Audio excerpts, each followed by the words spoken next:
And good day, my listeners. We're at chapter 6, verse 14 of the book of Job. To him who is afflicted, pity should be shown from his friend, but he forsakes the fear of the Almighty. Notes.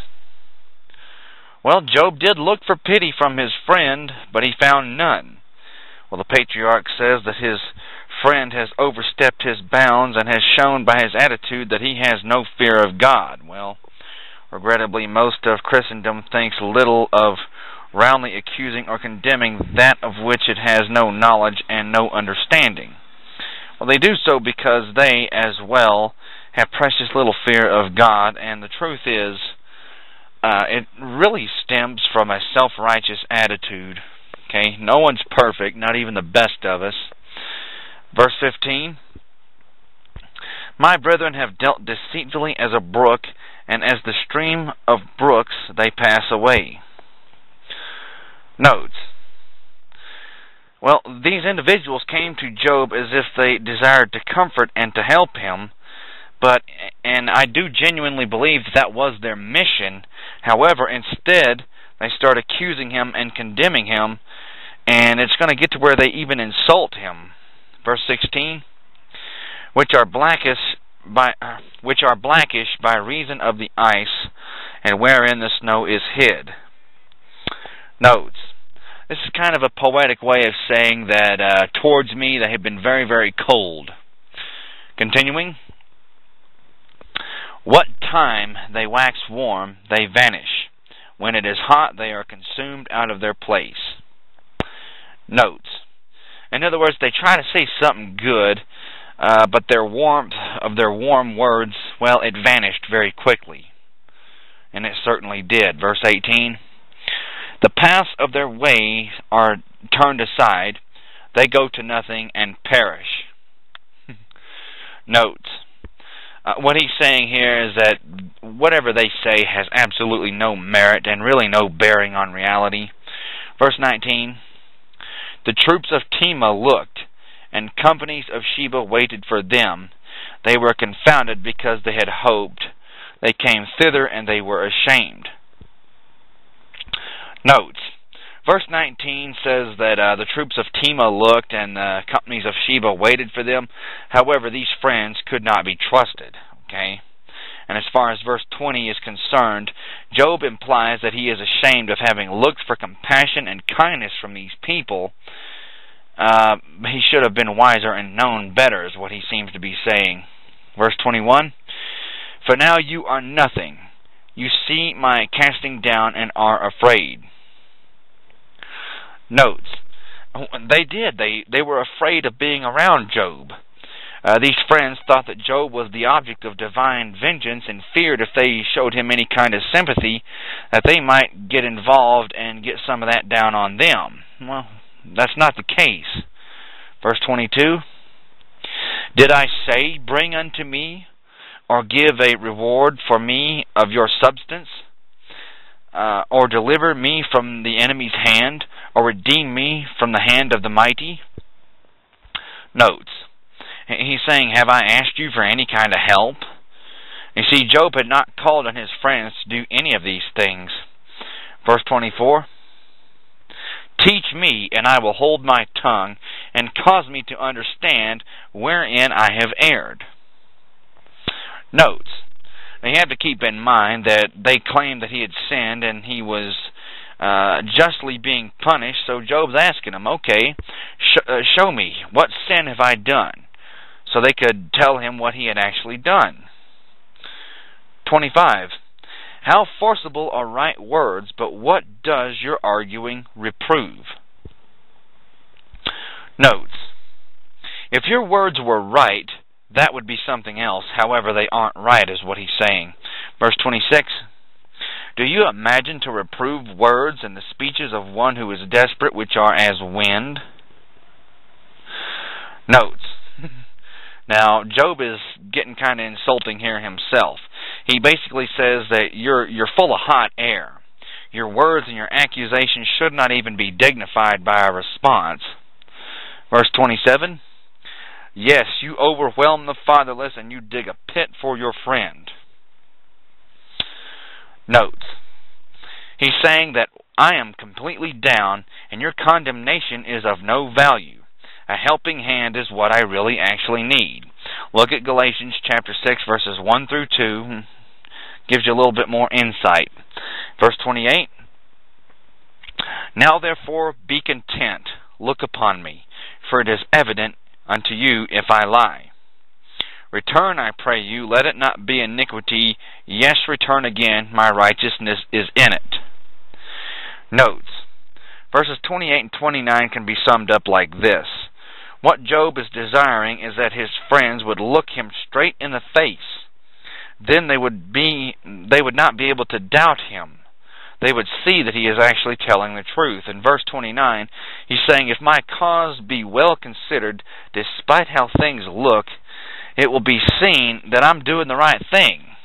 Okay? I am in no way, in shape and form, blameworthy of any major sin that God would judge me in this type of manner. Of course, that was what they were afraid of. That's why they're staying away from him now. Verse 30. Is there iniquity in my tongue? Cannot my taste discern perverse things? Notes. Job will ultimately find that there is iniquity in his tongue, as there is with everyone. However, it has nothing to do with these so-called friends and what they have said. Okay, Job is not perfect, and he has done some things that are wrong. You can look back on what I've read, but he is an upright individual who genuinely does hate evil, even though he's a card-carrying member of the human race. Chapter 7. Is there not an appointed time to man upon the earth? Are not his days also like the days of an hireling? Notes. Now Job, under tremendous pressure, mind you, he's now resorting to being he's using cynicism. He is asked to die, and now he thinks he really will die, and to die in this state makes it seem as though his life has had no purpose. He sees nothing except destruction and hurt, and he has little idea as to what is taking place in the spirit world. I doubt that there has ever been another human being whom the Lord has tested as he did Job. So this means that it was not only for Job's benefit, but for ours as well.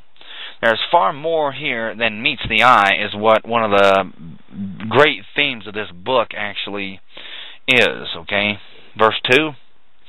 As a servant earnestly desires the shadow, and as an hireling looks for the reward of his work, so am I made to possess months of vanity, and wearisome nights are appointed to me. When I lay down, I say, when shall I arise, and the night be gone? And I am full of tossings to and fro unto the dawning of the day. Notes. Now one could well imagine the consternation which filled Job's heart and mind, okay, as it regarded his situation. He simply could not rest day or night. No doubt he had nightmares, plenty. And if he really did have the elephantitis disease that I strongly suspect that he did, it would be rather painful to be laying on a bed, okay? Maybe the bruises and cuts and nasty sores were causing him to toss to and fro, trying to find a comfortable position to rest a little bit in. Verse 5. My flesh is clothed with worms and clods of dust. My skin is broken and it has become loathsome. Notes. Now regarding this type of disease which tortured Job, tumors can develop on the skin, followed by a discharge of a rather nasty and disgusting fluid which has a really nasty odor to it. He was very unpleasant to be around, let's just say that point blank. Verse 6, my days are swifter than a weaver's shuttle and are spent without hope. Notes. Now regarding his situation here, physically, domestically, and financially, he has no reason, well, he reasons that there is actually no hope for him at all. Verse 7, Oh, remember that my life is wind. My eyes shall no more see good. The eye of him who has seen me shall see me no more. Your eyes are upon me, and I am not. Notes. He was wrong on all accounts right here, okay? Through Job's situation, the Lord is showing us that no matter how bad the situation is, if we know God, there is nothing that He cannot change for our better. The rich and the famous, the powerful, Job had all of that. Once again, it is no more, he thinks, and he will never be as rich and powerful as he once was. Well, he got that wrong, very, very wrong right there. He got blessed, definitely, and I'll cover that. Verse 9. As the cloud is consumed and vanishes away, so he that goes down to the grave shall come up no more. Notes. It seems to me that all Job can see is depression and death and dying. Nothing good is in his future. Well, little does he realize that in a sense, his life is really just beginning. Okay, he's only made about a third of the hurdle so far, being about 70 years old at this time. And if I remember correctly, he lives to be 210. So he gets blessed. But anyways, verse 10. He shall return no more to his house, neither shall his place know him any more.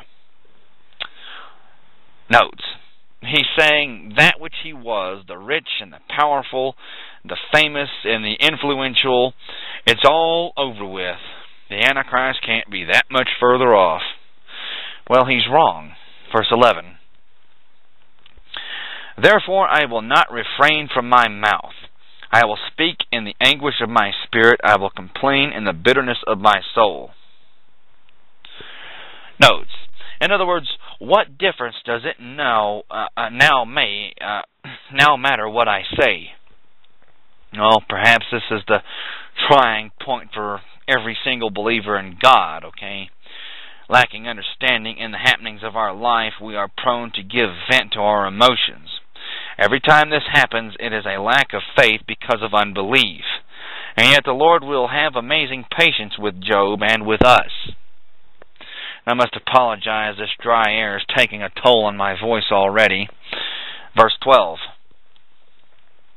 Am I a sea or a whale that you set a watch over me? When I say, my bed shall comfort me, my couch shall ease my complaint. Notes. Verse 12 concerns a set of physical impediments which leave Job for no freedom of action. He's saying he's boxed in and he just simply cannot figure out where to go. Verse 14. Then you scare me with dreams and terrify me through visions. Notes. Along with the terrible affliction of his body and the loss of all of his material goods, Satan no doubt terrified Job with demonic dreams and visions. Job thought it was God doing it, and in effect, the Lord was allowing Satan to use this method. So Job's terrible predicament was not only the loss of his possessions and his physical health, but also the terror of his very soul. Okay? To tamper with someone's mind like that is rather vicious. Okay? Verse 15. So that my soul chooses strangling and death rather than my life. Notes. Okay? I am reduced to absolutely nothing, and not even my mind can seem to work correctly because I'm so depressed, and even my dreams torment me. My life is completely devoid of anything good. My life is vanity. Oh, how I loathe it, is what he is saying. We'll pick up in chapter 7, verse 16 of the book of Job. Thank you, and God bless.